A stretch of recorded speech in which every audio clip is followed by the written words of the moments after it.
If a comic asks me, hey, what about this?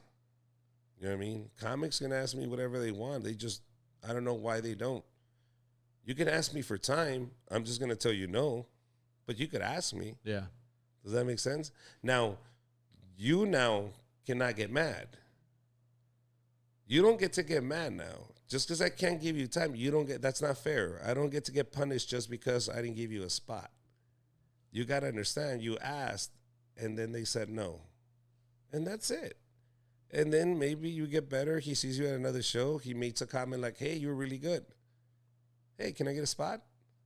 No? All right, well, maybe I'll ask again later. Yeah. And that's it. That's the name of the game.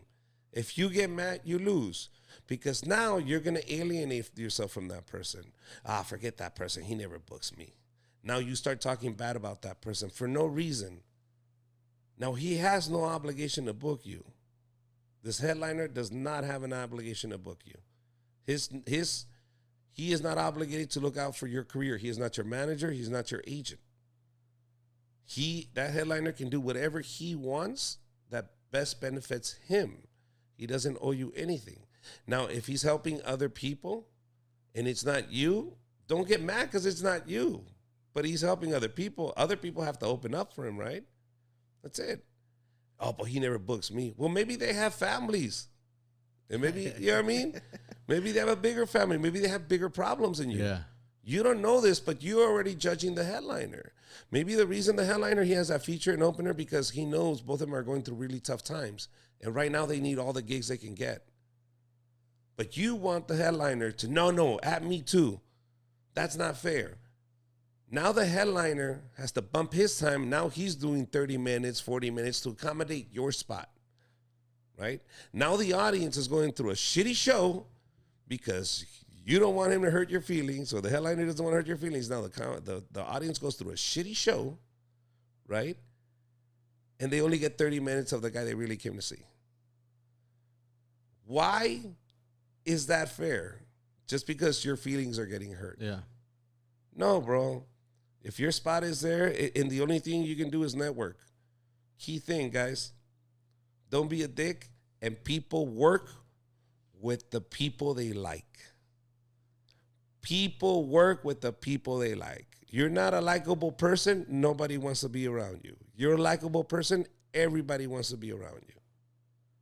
If all you do is every time you're around me complain about how nobody books you, how everything's unfair, boy, I do not want to be around you.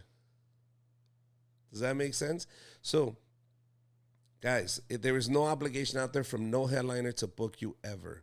And for you to get mad at that headliner for not booking you is stupid. Stop. All you're going to do is ruin a friendship. On the opposite side, if you offer services, if you go, hey, man, how can I help you, man? Where can I contribute? I just want to hang out with you. See how you would benefit by hanging out with that headliner. Because right now you're hanging out with open micers. And who would you rather hang out with? At least with somebody that can sit down and tell you what I'm telling you right now. Hey, this is going to happen. Do not get upset. And nobody's telling these other comedians, do not get upset. They just go into their head and create scenarios. But it is important. You hang out with people that are at this level because I'm expecting you to step up. We're all running 100 miles an hour. You better step up. You went to Sacramento. You know what it was like. You were sandwiched in the middle of these two comics. Yeah. Was there a dip in the audience of laughter? There was. Why? There shouldn't have been a dip. So that lets you know I got to step it up.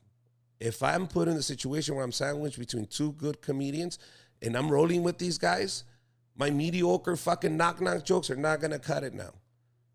But guess what? You're growing as an individual. You're growing as a comic. You're sparring with bigger competition. And that's who you're hanging out with. But that guy still doesn't. Like myself, I still don't owe you a spot. You want to hang out with me? Great. I hope it benefits you. You don't want to hang with me? I'll be all right. Trust me. Yeah. I'll be fine. I'll be okay. I've been good for the last 34 years. But it's you, the attitude that you bring to this business. It's how people want you around or not. If you're a useful person, if every time I take you, bro, I make more money on merch and I make more money on this, it's my life just becomes a lot easier. I love spending time with you because we joke around. You don't take things too serious. We always take things lightly. That's the people you surround yourself with. Great. But that's who people will pick. If I was a pothead or a cokehead, I would probably surround myself with those people. Yeah. Does that make sense? Yeah. That's it. It's who you want to surround yourself with. So work ethic, dude, and just don't take things too serious. Yeah. But understand that you will be put in scenarios where you now have to step it up. And if you've been messing around, you haven't been writing, you haven't been really putting pen to paper, when that opportunity comes, you're not going to be able to really step up. Or people in the audience and the headliner itself is going to go, wow, the audience dipped. Yeah. It shouldn't have dipped. It should have went up. I feel like mine was a little bit Here. going up there. Well, I mean, there was some. I'm joking, bro. Look, it was a small show. And nobody really blew the house out. You know what I mean, we're talking about 8-9 people in the audience. Relax. It's like an open mic. Relax. We were good. We all did shitty that night.